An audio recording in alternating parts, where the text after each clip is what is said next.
17 members and associates of the Hells Angels are facing criminal charges in a violent attack.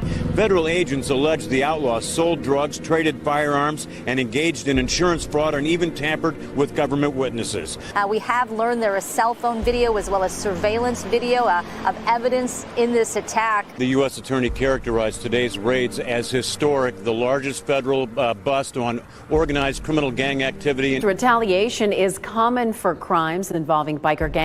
However, it could happen anywhere because of how interconnected gangs have become nationwide.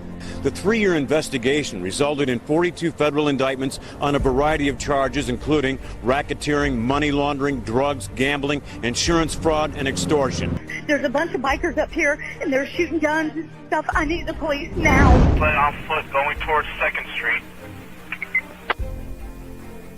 Okay, receive. Welcome to this episode of Chattin with Staxx. I'm your host, Bill Staxx, and today we're at part 2 of the green light on Brandon. So we got to finish up this story, and we got a bunch of other stories to talk about today. Before we get started, make sure you hit the like button, subscribe, and hit the notification bell. I got over 5,000 videos for you to check out. And make sure you put the bell on a wall so you can get all my videos right when they drop. Shout out to everybody that takes the time to watch the show. I appreciate you. So today we are going to finish up this story about Brandon and the detention hearing. So last off, we left off on, Roy Gomez. So Christopher Sanchez, 40 years old, faces charges related to alleged assault on the Graybeards and for reportedly brandishing a gun at members of another motorcycle group and assaulting and robbing them. On August 17, 2023, Sanchez and other Bandidos arrived at a Harley-Davidson dealership on Interstate 45, south of Woodlands, where 2 members of the Wheels of Soul motorcycle gang, considered an outlaw motorcycle group, authorities said, were already on the premises. Lyons testified that Sanchez threatened the 2 motorcyclists with a gun, warning he would blast them if they didn't leave. According to Lyons, Sanchez and others unidentified Bandidos then assaulted the motorcyclists and stole their cuts. Lyons said the incident was notable because Harley-Davidson dealership are viewed as neutral territory, and members of 1% clubs typically ride Harley-Davidson motorcycles. The term 1%er originates from a statement made by a former president of the American Motorcycle Association, who remarked that 99% of motorcyclists are law-abiding citizens, whereas the remaining 1% are outlaws. So Sanchez is also facing a racketeering conspiracy charge because of his alleged leadership roles within the Bandidos. Authorities say he joined the group in 2002 and most recently served as vice president for the Simpandora chapter. James Ray Alston, whom Sanchez hired as his attorney shortly after his arrest last month, provided Ho, the Judge Ho, with what he described as more than 24 character letters, insisting that Sanchez's reputation in the Conroe area, in addition to owning a tattoo shop called Monsters Inc. in the city. I've heard of that place. Alston said Sanchez is involved with at least 3 nonprofit organizations, including Cleaning Up Conroe. However, Judge Ho ruled Sanchez's nickname is reportedly Monster and should remain in detention until his federal case is resolved. She noted while state law permitted Sanchez to possess a firearm in his home because 5 years had lapsed since his felony conviction. Firearms found in his home during his arrest last month violated federal law prohibiting felons from possessing firearms. She also said that authorities had observed Sanchez with what appeared to be a firearm on his waist outside his tattoo shop in 2022. State records showed Sanchez has at least 2 felony convictions in Harris County, 2024, and was convicted of assaulting his then girlfriend and holding a knife to her throat, resulting in a 12-year prison sentence. In 2020, Sanchez was arrested for assaulting his ex-girlfriend's brother. However, the felony charges were reduced to a misdemeanor as part of a plea deal. Now we're moving on to Mark Baker. Mark Baker, 40 years old, is facing charges related to the 2020 altercation at the Hog Shop Bar and Grill that led to the death of Adam Burns, according to authorities. Baker was among the Bandidos who responded to a call for reinforcements, as his co-defendants, Ronnie McCabe, made at least 7 phone calls about Burns and 2 other motorcyclists. At the time of the alleged assault, Baker served as the president of the Bandidos Baytown chapter, known as the Slaughterhouse chapter, and was initially the highest-ranking Bandito present at the bar in that role. He interacted with Burns, who was the highest-ranking member of the Brothers East, according to officials. The 2 men reached what Lyons described as an understanding. The groups agreed to remain separate. However, as Lyons testified last week, circumstances changed when more Bandidos, including Purfer, arrived hours later. Lyons testified that Purfer spoke with Burns and then punched him in the face. Other Bandidos, including Baker, surrounded the motorcyclist, kicking and beating him. However, Baker's court-appointed lawyer, James Stanford, contends Baker rushed over to the altercation in the effort to break it up. Despite his argument, Ho denied bail for Baker, referring to criminal history dating back to 2022 or 2002. And an admission from Baker's wife that he had hidden his methamphetamine use from her. Court records indicate that Baker has at least 2 felony convictions in Harris County, including possession of drugs and unlawfully carrying a firearm. In 2006, he was arrested in Harris County for murder related to a shooting of a man outside of a club.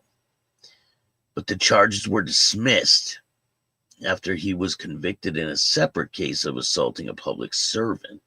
According to Lyons, Baker was allegedly expelled from the Bandidos in 2021 for stealing from the organization.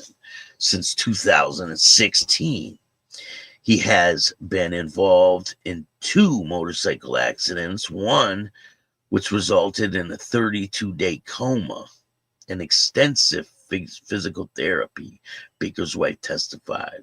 While with the Bandidos, Baker reportedly nicknamed Goro, officials said. Ronnie McCabe, also known as Meathead. That's a great nickname, Meathead.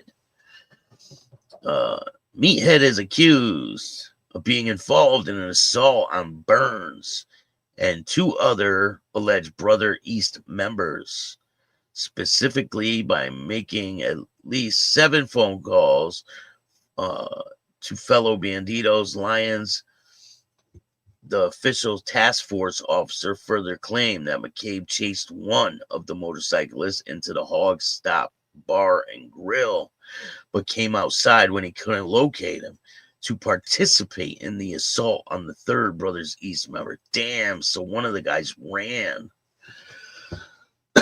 That's crazy. One of the guys ran inside the bar and left his brothers to get beat up. So In a separate incident for which he faces no charges, McCabe is alleged to have displayed a holstered firearm at motorcyclists he viewed as rivals at the Love gas station in May 2024. Lyons described the situation as a stare down and stated that it resulted in shots being fired, although he did not specify who was believed to have pulled a gun. Judge Ho, the federal magistrate, mentioned that the incident in her ruling denying bail for McCabe, who, according to Lyons, did not open his door when law enforcement officials arrived to his home to arrest him. The police ultimately had to break it down, the door of the 56-year-old, and take him into custody. According to Lyons, McCabe, a pilot car driver, is believed to still be a Bandito. He recently held the position of Sergeant of Arms for the organization's Cloverleaf chapter. His court-appointed attorney, Brian Mark Roberts. And then now Brandon. We're going to go over Brandon's thing again. The two-time Survivor contestant, Brandon Hantz, faces charges related to his alleged assault on the Graybeards in 2023, as well as an arson incident in Montgomery County. Authorities claimed he guarded the entrance to Bimbos to prevent Graybeards from leaving and set fire to the County Line Ice House in retaliation for the bar hosting what officials described as a fight night for the Brothers East. Witnesses and a confidential informant helped law enforcement uncover Hantz's involvement in both incidences. They also utilized cell phone location data to obtain from nearby towers. During cross-examination, Montgomery County Sheriff's Office Deputy Chantel Ward, who served as an FBI agent officer for 3 years, acknowledged that authorities had no evidence to suggest that the Graybeards attempted to pass by Hantz or that he instigated any confrontation. She also noted that video surveillance footage from the night the Country Line Ice House was set ablaze did not show any occupants of the truck suspected of starting the fire. So how do they got evidence? They got evidence from a cooperating witness. An informant was in the club talking to the police. And that's how they tied this crime to Brandon. Of the 14 men indicted in the case, Hantz is likely to spend the least time with the Bandidos, about a year or two. His wife testified previously been involved with a motorcycle ministry, which she described as regularly attending church, providing moral support at funerals for families of deceased motorcyclists. Hantz's wife testified that her 33-year-old husband was initially attracted to the Bandidos because of their perceived camaraderie.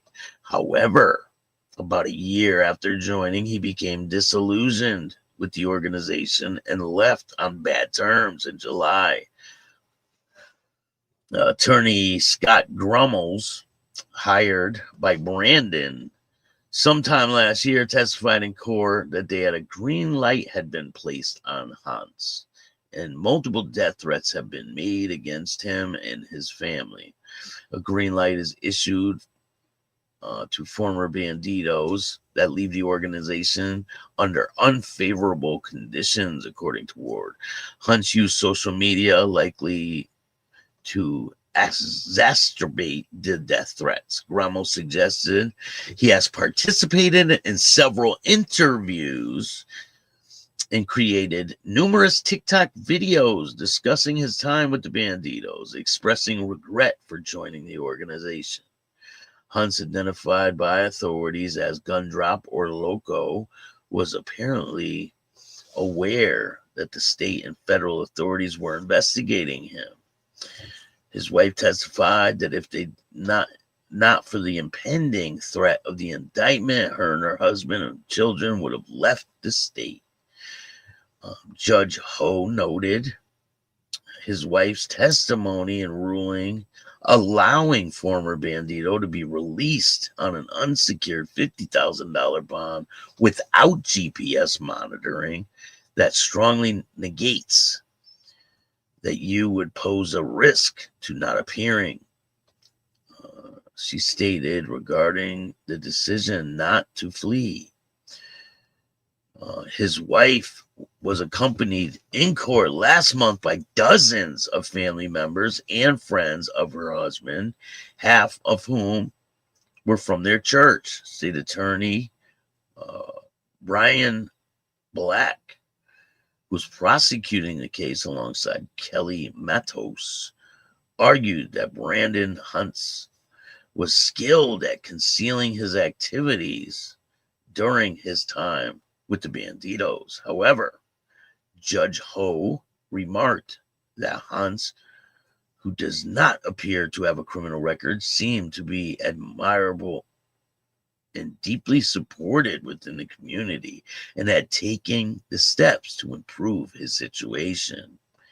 You see, he stepped away from the club. He was doing interviews and he was talking about his time in the club, sometimes bashing him a little bit.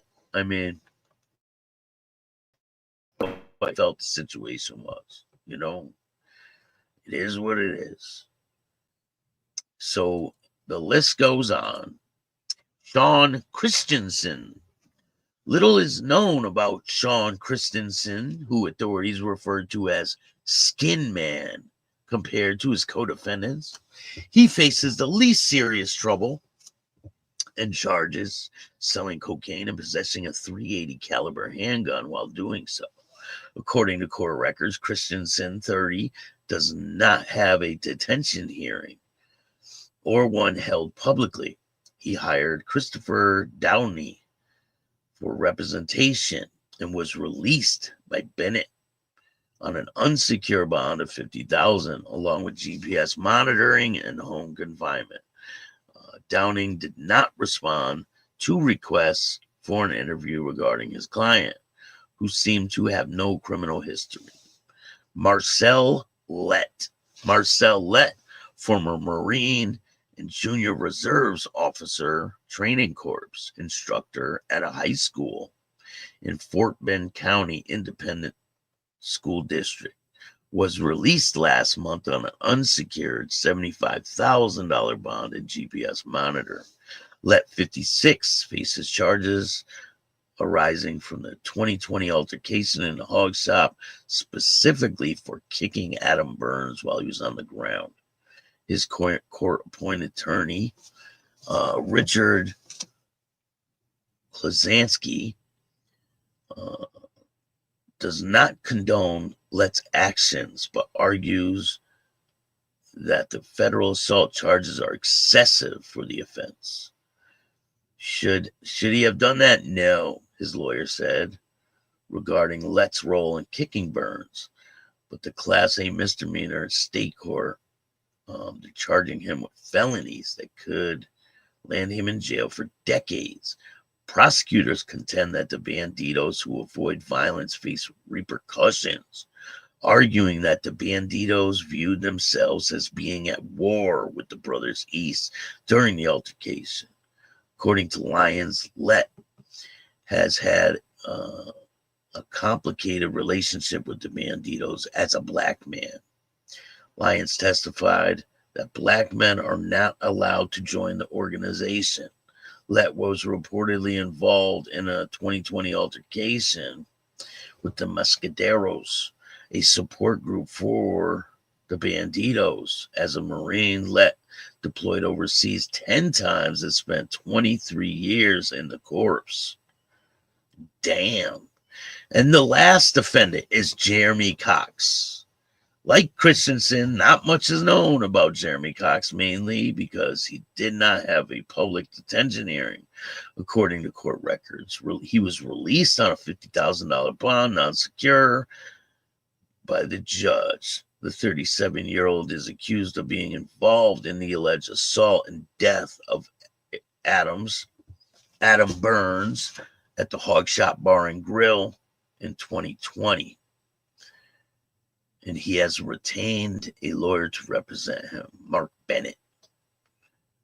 And that's all the people from the detention hearing. And when there's more information that comes out, I will let you guys know. So we got other things to talk about. There's quite a bit going on.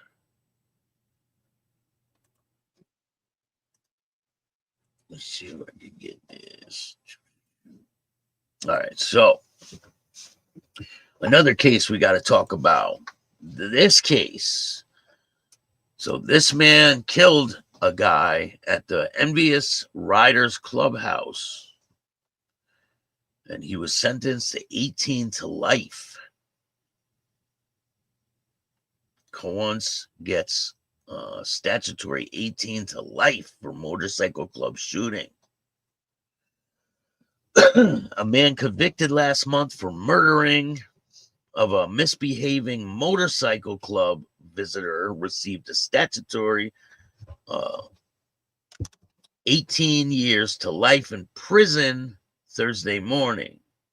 Judge Lori Olander said the Lucas County Common Pleas Court that while Ohio law gave her little leeway in sentencing DeAndre Hantz, 30, of the 1800 block of Airport Highway, for the March 3rd, 2024 shooting death of Caprice Arnett, it provided the right outcome when you take a life. And there's absolutely no reason behind it.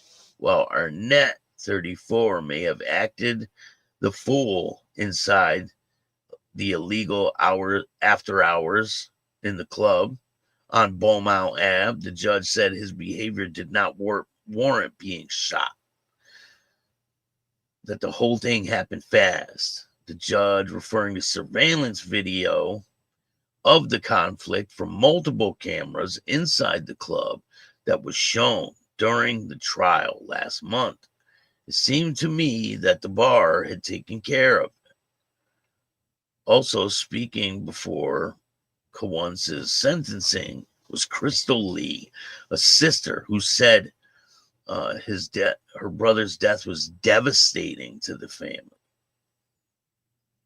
The past year has been filled with so much hardship for my mother, my sister, myself, Mrs. Lee said while remarking that she had to quit her job of 15 years because I just couldn't focus. And Arnett's 3 children have lost an extraordinary father who had gotten a good truck driving job devoted to the youth. As an athletic coach, no amount of jail time can ever replace what has been taken from our family. Ohio's statutory sentence for murder is life in prison with parole eligibility after 15 years. For Hantz, that was bumped up to 18 years because of a mandatory 3 years for the firearm specification attached to the count. An appeal is expected. Hantz made a terrible decision that night, and the seriousness and resulting are not lost on him, the defense lawyer said. The conflict involving Arnett reportedly impaired advances toward 2 women at the wee hours partying in the club. Hantz's girlfriend and sister, according to the trial testimony, both repeatedly told him to leave them alone. So I guess this guy was bothering some women, and the brother took out a gun and shot the guy. The gathering involved women, members of the Envious Riders Motorcycle Club, and men from the nearby Wolfpack Club, of which Arnett was not a member. The brawl erupted when Arnett spat at the sister, Vicky Smith, after which she punched him and threw a drink at her. Arnett and Miss Smith ended up fighting on the floor, according to testimony. Kawans, who was nearby, pulled a gun he was carrying. Several onlookers aside. He pulled several onlookers aside and shot Arnett once in the back. His defense argue shooting was in defense of Miss Smith, that Kawans believed that Arnett was armed, was not usual for club patrons. Called the defense witness, Miss Smith said she believed Arnett was deliberately missing her with the punches because she was a woman. Investigators later determined he was not armed, so he had no gun, and he ended up getting shot. Nothing good comes out of drinking and late night partying and guns. It's just not, Hey, SS Contracting, thank you. Need more likes than 10. Let's get them likes up. Hit the like button. Brandon is a rehabilitated, good dude. Yeah, it seems like he's trying to do better with his life, Now, moving on.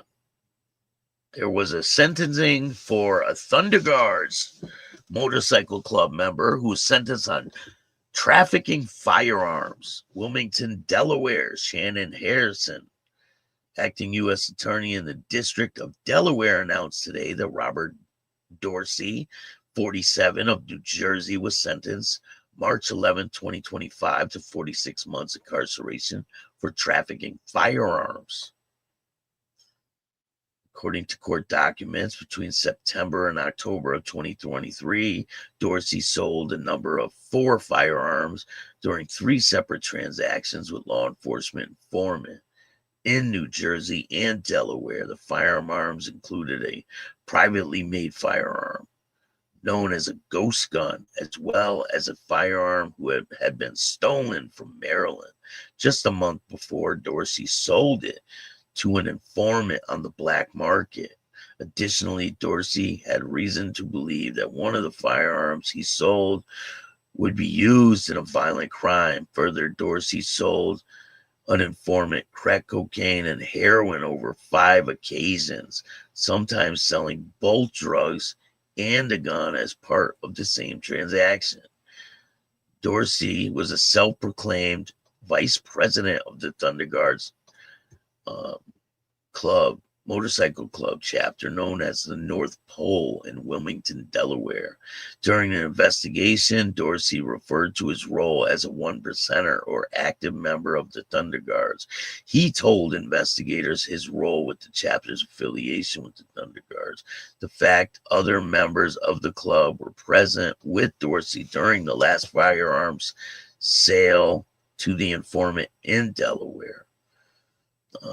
Acting U.S. Attorney Hansen said trafficking firearms, especially PMF, the stolen guns, a serious threat to public safety. Illegal trafficking guns provides individuals with prohibited from possessing firearms with already access to deadly weapons.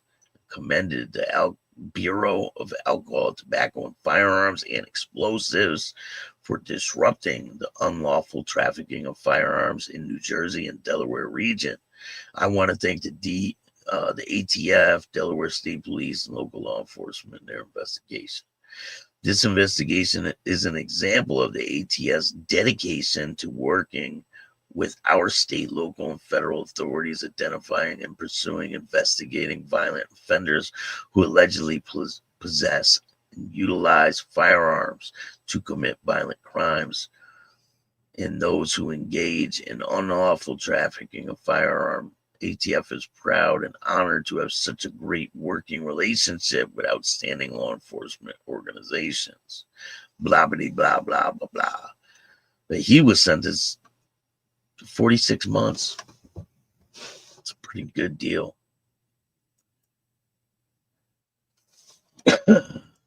There's a lot more content on the way. There's so many cases that we could talk about. I'm going to play a couple shorts from when Brandon was on the show. Let's get in. I talk to Vagos.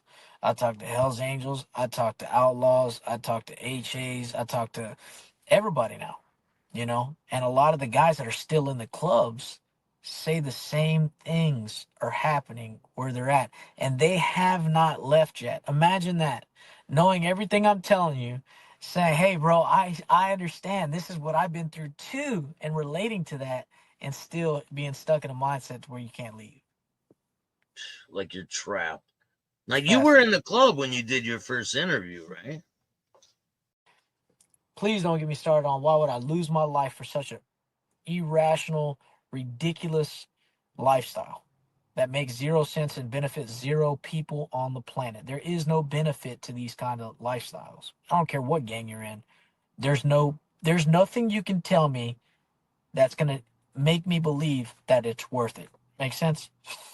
100%. So I go inside, and Mikey's with two people. He was with a patch holder and I believe a prospect. I'm not sure. Shut your mouth. Yeah, And what other type of treachery have you seen being in this club? Like, has there been times when you needed people and you were involved with something and they didn't show up? Like, man, look, I know what you're alluding to, but yeah, man. So me and Mikey Cup had an issue at Harley Davidson, and he didn't cause the issue. Mikey is the founder of Beast, right? And he didn't have an issue when I walked in. I had the issue. I wanted to make a scene. I wanted to beat him up and get mine, right? And embarrass him, because there was a story that I was told that Mikey walked in on our national president at a Harley. It's like this college frat hazing turned up to this really weird, cynical level, to where you're constantly being degraded and humiliated. My former club, the way they used to do prospects, and a lot of people don't know this, but maybe you can understand where these morons are coming from, is they used to all take a big shit in these buckets, in these big tubs, water trough tubs, and every member, full patch member, would piss and shit inside these tubs, and in order to patch in, you have to be submerged inside the member's shit and piss. And that's what people say, legacy. Oh, you submerged your own family and your friends supposedly in piss and shit so that you can earn the patch that'll never jump off its back to help you in a fight.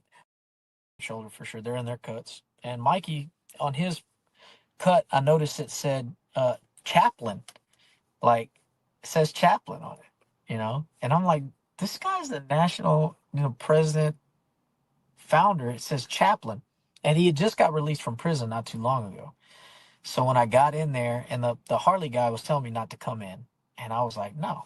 I got on my bike, got off my bike, ran into the store. So I beelined it to him, and they went, and Harley started hollering at me, And if no one believes it, call Harley. You know what I mean? Call Mikey. Call him. Ask him, hey, this little dude. Call the feds. Everybody knows about it. So I had made my phone call, but I'm pacing back and forth. People are coming in. Other patch holders, other support clubs are coming in to help them. So what happens when they come in? What happens with you? What do you do? I'm going back and forth, talking smack. I'm waiting. I only had a revolver on me at the time, so he had already left. I'm cussing him. He's standing there just looking at me like I'm dumb. And he's hollering. The only advice I got from my club was make sure if you got to shoot somebody, the cameras can see you. What? So, but if I would have shot him like an idiot, we both know they'd have just killed me. I mean, 100%. Yeah. You had all these dudes in here. What am I gonna do? All right, we're going together. I don't want to die with you. But what do you do in that position? You can become a member of the Chattin with Staxx show. We definitely have a membership, and you can become a member of the Chattin with Staxx show. I need you. brothers. Well, I don't know about that. But anyway, there's a lot of content on the way. Another case is 3 inmates were killed at Eli State Prison in Nevada. There was a prison riot broke out, and 3 inmates were killed, 20 injured.